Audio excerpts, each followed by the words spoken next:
Assalamualaikum dan salam sejahtera. Pada sebelum itu, kamu sudah diajar bagaimana mencari bilangan zarah berdasarkan bilangan mol dengan menggunakan nombor Avogadro.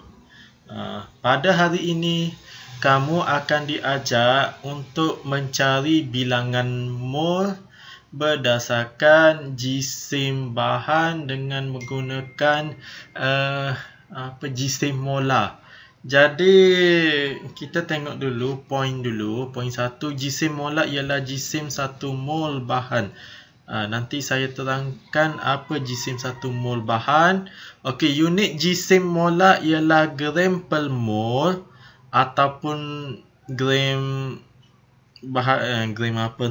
mol kuasa negatif 1. Negatif 1 ni samalah gram per mol. Ini dalam matematik. Okey, rumus dan hubungkai antara bilangan mol dan jisim bahan dengan menggunakan jisim molar sebagai faktor penukaran adalah seperti berikut.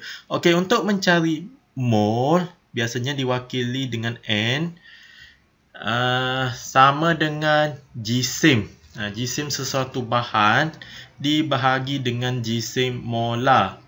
Jadi kita tengok dulu, ini dia punya perkaitan. Bilangan mol kalau untuk mendapatkan jisim sesuatu bahan kena kalilah dengan jisim molar. Jadi kalau jisim dalam gram, jisim yang kita nampak dalam gram itu, kalau mau tukar kepada bilangan mol, kita kena tukar kepada jisim molar. Jadi nilai jisim molar sesuatu bahan sama seperti jisim relatif sesuatu bahan. Jisim relatif ini merujuk kepada JA, JMA dan JFA. Jadi kita tengok dulu bahan kalsium. JA dia adalah 40, maka jisim molarnya adalah 40. Begitu juga dengan kuplum 64. Kalau gas oksigen, ini oksigen punya JA 16 lah kan. 16 kali 2 sama dengan 32. Ini sama juga. Jadi seterusnya ialah JMA. Ini bukan JMA, JFA. Ini pun sama juga JFA.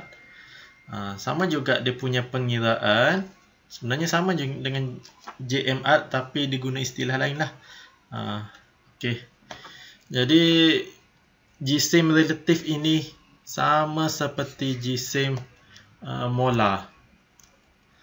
Jadi ini sudah diberi jisim atom relatif, tidak perlu hafal pun. Yang penting tahu guna. Okey.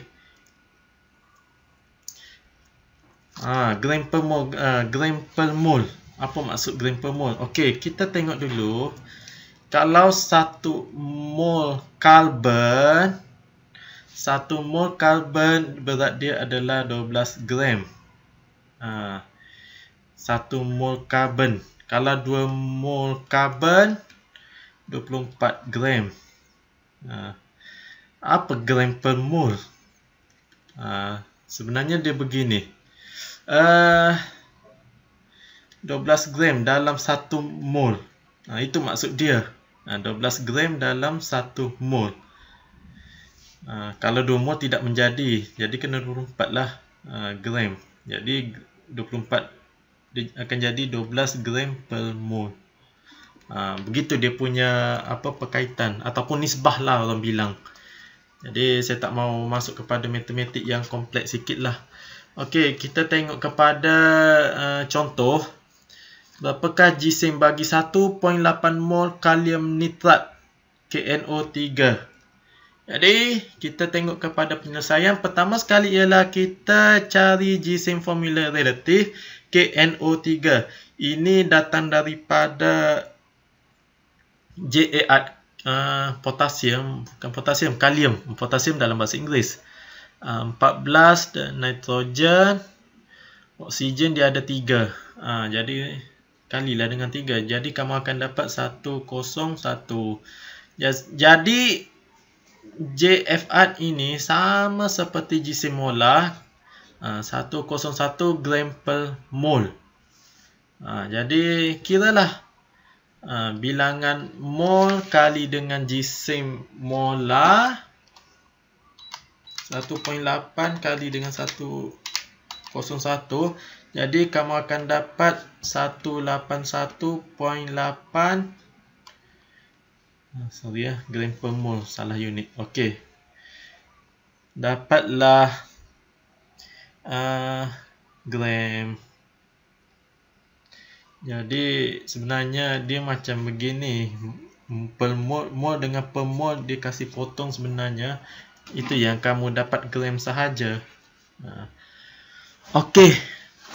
Kita tengok kepada soalan nombor 2. Berapakah bilangan mol molekul yang terdapat dalam 128 gram metana? Jadi mula-mula kita cari jisim molekul relatif untuk gas metana. Ini dari karbon. Ini dari hidrogen lah, 4 hidrogen, dapatlah 16. Jadi jisim molar yang ini sama seperti yang ini. Jadi bilangan mol jisim bahagi dengan jisim molar. Jadi 128 ini kamu dapat daripada sini. Jadi dibahagi dengan 16. Sorry, tidak habis.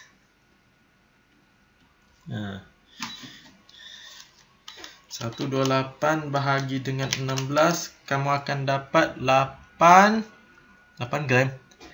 Ya ke 8 gram. Kita potong-potong, yang mana negatif 1 naik atas, dapatlah gram. Bukan gram per mol, dapat 8 mol. Kita tulis unit ni supaya kita mahu kasih confirm lah betul ke tidak kita punya pengiraan. Betul ke kita dia punya kuantiti di atas ke di bawah. Okey, kita tengok pada dulu latihan. Hitung jisim bagi 2.5 mol natrium hidroksida. Okey, pertama sekali ialah kita cari JMR untuk bukan NaOH.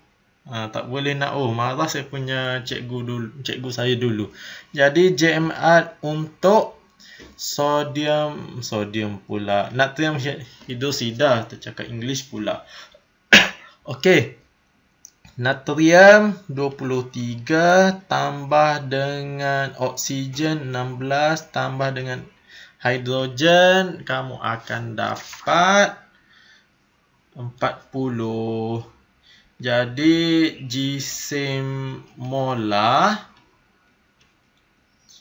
sama dengan 40 gram per mol. Jadi untuk mencari jisim sodium hidroksida, natrium hidroksida, sorry tercakap English lagi. Okey, bilangan mol kali dengan jisim molar.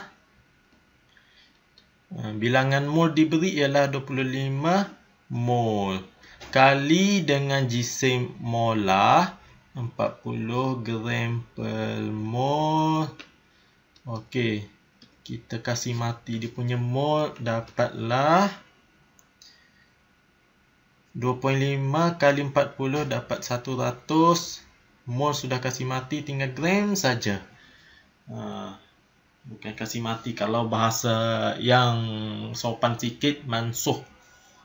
Okey, dapatlah 100 gram untuk jisim natrium hidroksida. Jadi nombor 2, hitung bilangan mol molekul bagi 360 gram air. Bilangan mol. Jadi bilangan mol, macam mana, apa dia punya rumus bilangan mol? Okey, jisim bahagi dengan jisim molar. Ada di sini dia punya perkaitan. Sekejap ya. Ini dia punya perkaitan. Rujuk di situ. Jadi jisim kita sudah tahu 360 gram. Masalah utama ialah jisim molar air. Kita tidak tahu. Molar. Orang Korea molar ni tidak tahu. Don't know. Molar. Molar. Jangan sampai kamu sebut molar dalam bahasa Korea. Okey.